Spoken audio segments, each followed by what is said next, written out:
마가복음 1장 14절 15절 우리 다 찾았으면은 큰 목소리로 읽어보도록 하겠습니다. 요한이 잡힌 후 예수께서 갈릴리에 오셔서 하나님의 복음을 전파하여 이르시되 때가 찼고 하나님의 나라가 가까이 왔으니 회개하고 복음을 믿으라 하시더라. 아멘. 원래 이제 마태복음 26장 말씀을 하려고 했는데 이 말씀은 이미 저번에 우리 주일 예배 때에 봤던 본문이죠. 그래서 예수 그리스도의 물러남의 영성에 대해서 우리가 살펴봤죠. 그래서 우리가 십자가는 우리로 하여금 뒤로 물러나게 한다. 십자가를 볼 때마다 예수님처럼 우리가 뒤로 물러날 때 하나님께서 앞서 나가셔서 일하신다라고 말씀을 드렸습니다. 이후의 내용들은 지금까지 우리가 살펴봤던 본문하고 예수님의 영성하고 이제 다 중복이 되기 때문에 다 생략을 하고 오늘은 이제 마태복음을 끝내고 마가복음에서 우리가 예수님의 영성을 이제 배우려고 합니다. 오늘은 이제 1장 14절 15절을 우리가 읽었는데요. 예수님께서 이 요한이 잡힌 후에 갈릴리에 오셔서 하나님의 복음을 전파하였다. 하나님의 복음. 그래서 그 복음의 내용이 뭐냐? 15절이죠. 때가 찼고 하나님의 나라가 가까이 왔으니 회개하고 복음을 믿으라 하시더라. 이렇게 말씀하셨어요. 복음을 믿으라 했는데 그 복음이 누구냐? 복음은 누구일까요? 마가복음 1장 1절에 보면은 정확하게 나와 있어요. 마가복음 1장 1절 한번 읽어보겠습니다. 마가복음 1장 1절 시작.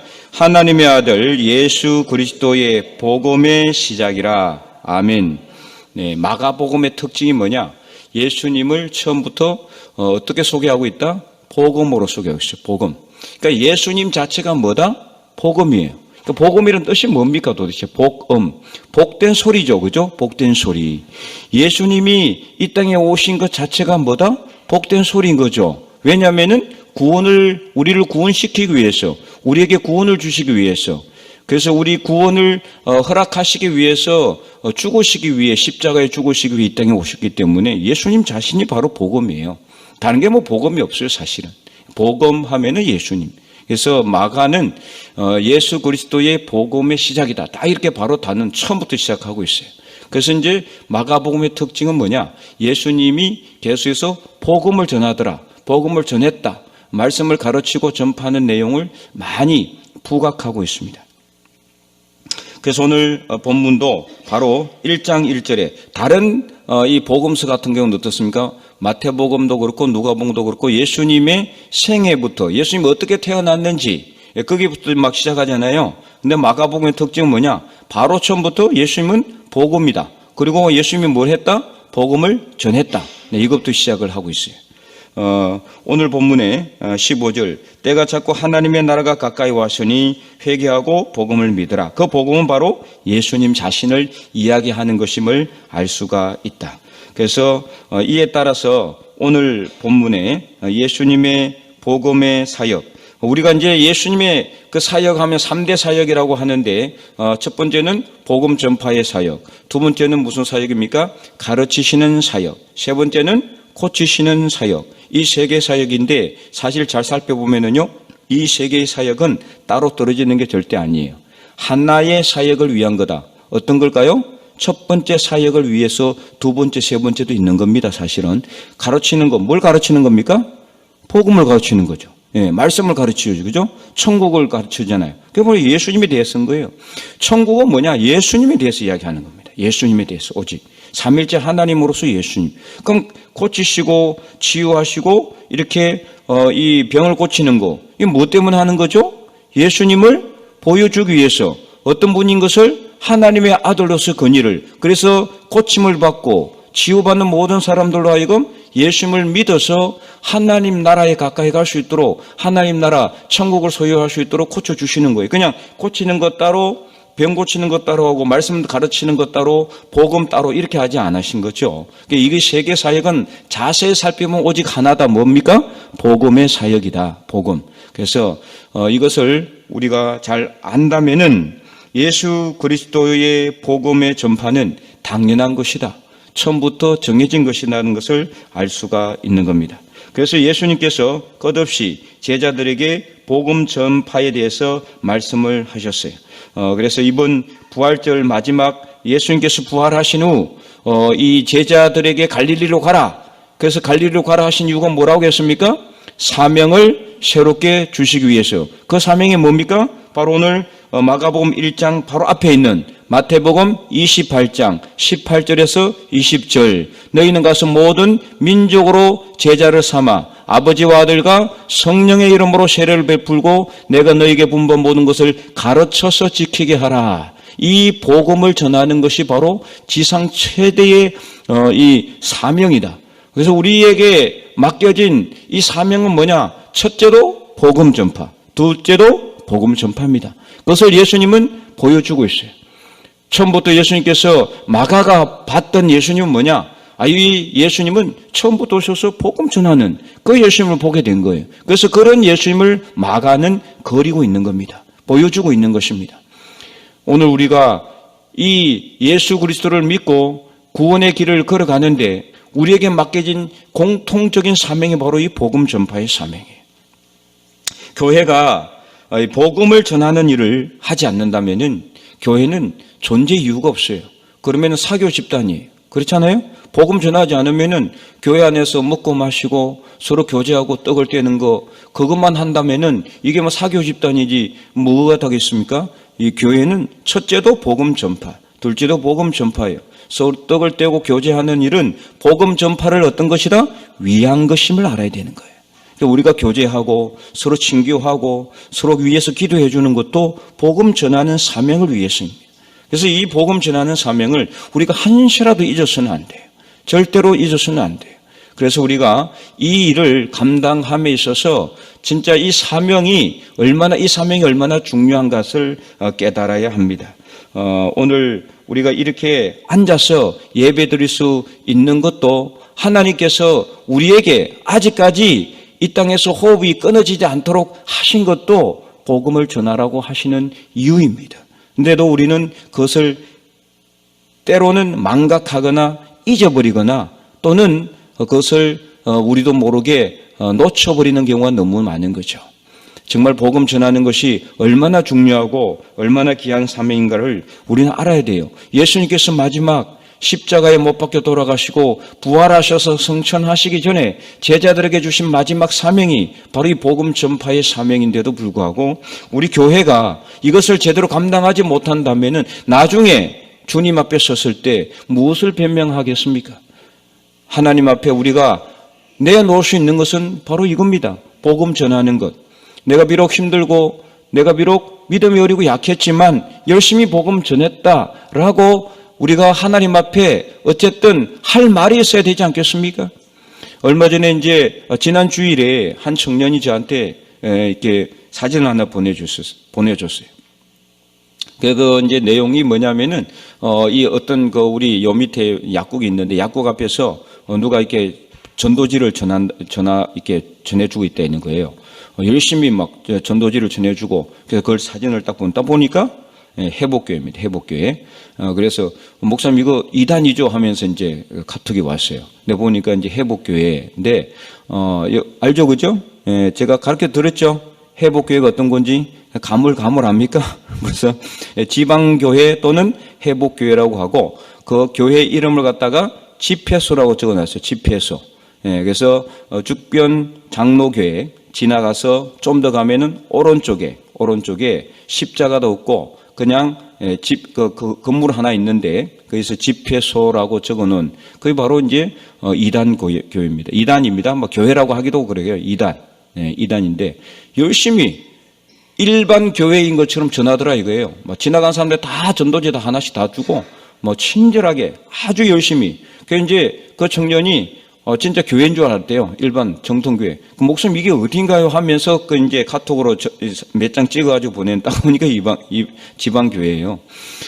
부활주일에 사람들 많이 다니는 그 사거리에서 그렇게 열심히 전도하는 이단들을 보면서 여러분 무엇을 느낍니까 도대체? 우리가 이걸 우리가 보면서 왜 이렇게 이단들이 활기를 치고 다니까? 하나님은 왜 이단들을 그냥 이렇게 확 그냥 이렇게 하지 않고 그냥 놔두실까? 제가 저번에 말씀을 드렸죠. 성경에 분명히 나와 있어요. 그죠? 그 이유는 바로 우리로 하여금 뭐 하기 위해서 시기 나고 질투심이 나고 또 깨닫도록 하기 위해서 우리 믿음을 연단하기 위해서 우리를 뭐 하기 위해서다? 시험하기 위해서다. 시험. 우리 시험하기 위한 거예요. 예. 그래서 우리가 나중에 결국에는 그들이 막 흥황하고 이렇게 하는 거 보면서도 우리가 아무 생각이 없다면은 진짜 그거는 나중에 뭐라고 제가 이야기할 수는 없고 정말 하나님 앞에 혼날 이야기, 혼날. 네. 그들이 이렇게 활개치고 다니는 거 보면서 우리가 정말 우리도 시기심이 일어나야 돼요. 저 사람들도 저렇게 하는데 나는 천국 갈 사람인데 내가 이러고 앉아 있었으면 되겠는가? 열심히 복음 전해야 되겠다. 그래서 내 자신을 내가 어떻게 한다? 채찍질 해야 되는 거예요. 그 사람들을 보면서 그걸 위해서 하나님께서 남겨놓았다는 거죠. 뭘 통해서 우리가 알 수 있습니까? 사사기에 나와 있죠. 그 말씀이. 사사기에 하나님께서 이스라엘 백성들 앞에 이 이방 족속들을 쫓아낼 힘이 없어서 쫓아내지 않았습니까? 아니죠. 이 이스라엘 백성들이 비록 연약하고 이스라엘 백성들은 믿음이 부족해서 못 쫓아냈을지라도 하나님은 그들을 얼마든지 쫓아낼 수 있어요. 한 번만에 다 썰어버릴 수도 있고 다 몰아낼 수도 있었어요. 그러나 하나님은 그들을 내버려뒀어요. 뭐 하기 위해서요? 옆구리에 찌르는 가시가 되고 눈에 올무가 돼가지고 이스라엘 백성들을 끝없이 괴롭힘으로 인해가지고 그들로 하여금 하나님께 기도하지 않으면 안 되게 하도록 하고 그들 때문에라도 더욱더 하나님을 바라볼 수 있도록 그렇게 이단들을 이 이방 족속들을 남겨놓은 이유가 그것입니다. 그럼 오늘 우리가 그들을 보면서 그러면 우리가 옆구리에 찌르는 가시가 돼야 되는데 아무리 찔러도 아프지도 않고 아무 생각이 없어요. 그러면은 어떻습니까? 하나님이 이단들을 남겨놓은 의미가 없어지는 거예요. 오늘 우리가 예수님의 복음 전파의 영성, 복음을 전하는 이 영성을 우리가 배워야 됩니다. 예수님은 이 땅에 오셔서 처음부터 사역을 시작하면서 끝날 때까지 끝없이 복음을 전했습니다. 십자가에 달리셔서도 예수님은 복음을 전했습니다. 그래서 예수님이 부활하시고 나서도 제자들에게 한 마지막 명령, 복음 전하는 거입니다. 복음 전하는 거. 너희가 서로 사랑하라고 했지만 서로 사랑하는 것도 뭐 때문입니까? 복음 전하는 것 때문입니다. 따지고 보면은 서로 사랑하고 허물을 감싸주고 그래서 서로를 위해서 기도하고 이 교회가 부흥하는 이유는 복음을 전하는 거예요. 복음을 전하는 거. 그래서 이 수평 이동을 하는 것만 우리가 하나님 앞에 감사해서는 안 되는 거예요. 이제 많은 이 수소 원자력 단지가 들어오게 되면 원자력 수소 단지가 들어오면은 많은 사람들이 몰려올 텐데 그 중에는 상당수가 믿는 사람이 올 수가 있어요. 사실은 요 교회는요 믿는 사람이 들어오는 것보다 안 믿는 사람이 교회에 와서 성경 공부를 하고 말씀을 듣고 예배를 통해서 예수님을 구주로 영접하는 그런 역사가 있어야 돼요. 그래서 교회에서는 뭐가 많이 있어야 되느냐? 세례가 많이 있어야 돼요. 세례가. 안 믿는 사람이 예수님을 구주로 영접하는 고백하는 세례가 많아야 된단 말이에요. 안 믿는 사람들이 다른 교회 다니는 사람들이 막 수십 명 수백 명이 우리 이쪽에 지역에 와가지고 우리 교회로 들어오는 거 감히 감사하죠. 감사하지만은 어차피 믿었던 사람들이 그냥 우리 안으로 들어오는 것밖에 없습니다. 하나님 나라에는 아무런 그게 없어요. 변화가 없어요. 하나님 나라에 변화가 있으려면 어떻게 해야 됩니까? 안 믿는 사람에게 복음을 전해야 돼요. 안 믿는 사람에게. 그러니까 우리가 그걸 기대하고 있어서는 안 되는 거예요.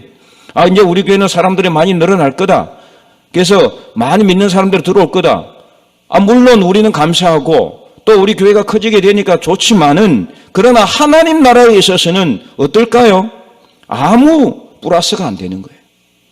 안 믿는 사람들을 어떤 때든 그 사람들에게 복음을 전해서 예수 그리스도를 믿게 하는 그런 역할을 우리가 감당해야 되는 거예요. 그래서 우리는 어쨌든 간에 믿지 않는 사람들에게 복음을 전할 수 있어야 돼요. 그래서 우리가 오늘 이 말씀을 통해서 예수님께서 복음을 전파하셨는데 때가 찼고 하나님 나라가 가까이 왔으니 회개하고 복음을 믿으라. 안 믿는 사람들에게 우리가 담대하게 이야기할 수 있어야 되는 거예요. 회개하고 복음을 믿으라. 내가 뭘 회개해야 되느냐? 예수님을 믿지 않았던 거, 하나님을 몰랐던 거, 이거 회개하라고. 내 죄가 아직까지 남아있는 거, 내 죄로 인해서 천국 가지 못하는 거, 그 죄를 회개하라고 그렇게 이야기해 줘야 됩니다. 어떻게 회개하면 되느냐? 예수님의 이름으로 회개하라고 가르쳐 줘야 됩니다. 그래서 예수님을 믿으면은, 예수님의 십자가의 피를 믿으면은 예수님이 우리의 모든 죄를 다 용서하심으로 십자가에 죽으셨다는 것을 전할 수 있어야 되는 거예요. 이게 바로 복음 전파입니다. 그래서 안 믿는 사람들에게 복음 전하는 거, 이걸 잘해야 되는 거예요. 이것이 안 되면은 우리 교회에서의 사명이 사라지는 것입니다. 오늘 이 시대에 정말 많은 교회는 있지만은 너무나 안타까운 거는 교회 간에 수평 이동이 너무 많다는 거예요. 수평 이동. 이게 뭐예요? 믿는 사람이 믿는 대로. 그러니까 계속 이렇게 왔다 갔다. 물론 당연히 다른 데 가면 다른 교회로 가야 되지만은, 그러나 교회는요, 거기에 만족해서는 안 되는 거예요. 그것에 절대로 안주해서도 안 돼요. 교회의 진짜 본연의 사명은 안 믿는 세상 사람들에게 복음의 기준이 되어야 되는 거예요. 그래서 저 교회는 진짜 제대로 된 교회다. 저런 교회에 가야 된다. 자기는 가지 않아도 그런 생각을 할 수 있는 그런 삶을 우리가 살 때 우리가 세상 사람들에게 담대하게 복음을 전하고 그들 심령 속에 복음이 들어가고, 그래서 복음이 그들 안에서 변화를 일으켜서 예수 그리스도를 믿게 하는 그런 역사가 오늘 저와 여러분을 통해서 있을 수 있기를 간절히 소망합니다. 부활주일이 지나고 이제 우리가 다시 하나님 말씀 앞에 서는데, 부활주일이 부활절에만 딱 끝나는 부활주일이 아니라 우리가 매일매일 매주의 삶이 부활절 같은 삶이 되어야 돼요. 그래서 늘 사도 바울이 고백한 것처럼, 나는 날마다 죽노라고 고백했던 사도 바울처럼 죽어야 부활할 수 있는 것처럼 우리가 죽어야 우리 삶을 부인하고 내가 내 자신을 내려놓고 지금 힘들고 어렵지만 복음을 전하고자 결단하고 복음을 전하는 삶, 그래서 부활의 삶을 매일매일 살아야 돼요. 매주마다. 그래서 잊지 말아야 됩니다. 교회의 사명은 뭐다? 복음 전파다. 예수님께서 끝없이 처음부터 끝까지 우리에게 보여주셨던 것이 바로 복음 전하는 것임을 다시 한 번 더 깨닫고, 여러분 주변에 여전히 안 믿는 사람들 너무나 많습니다. 고집센 사람들도 있습니다. 저 사람 이야기했는데 또다시 이야기하면은 당연히 또 해야 됩니다. 내가 뺨을 맞는 한이 있어도 또 이야기해야 돼요. 교회 가자고, 교훈이 있다고, 예수 믿으면 천국 간다고 끝없이 이야기해야 됩니다. 그 사람 죽을 때까지, 나도 이 세상에 호흡이 끊어지는 그날까지 끝없이 전해야 됩니다. 전할 때 그 전하는 우리의 심령 위에, 그 사람들의 심령 위에 성령께서 분명히 역사하실 줄로 믿습니다. 전하고 나서는 하나님이 책임지는 겁니다. 우리는 그까지만 하면 됩니다. 열심히 기도하고 전함으로 인해 가지고 복음이 이 땅에서 물이 바다를 덮음같이 그렇게 온 세상에, 특별히 북주변 지역에, 울진 지역에 하나님의 복음이 넘쳐나는 우리 주변 지역의 모든 성도들이 될 수 있기를 주님의 이름으로 간절히 축원드립니다.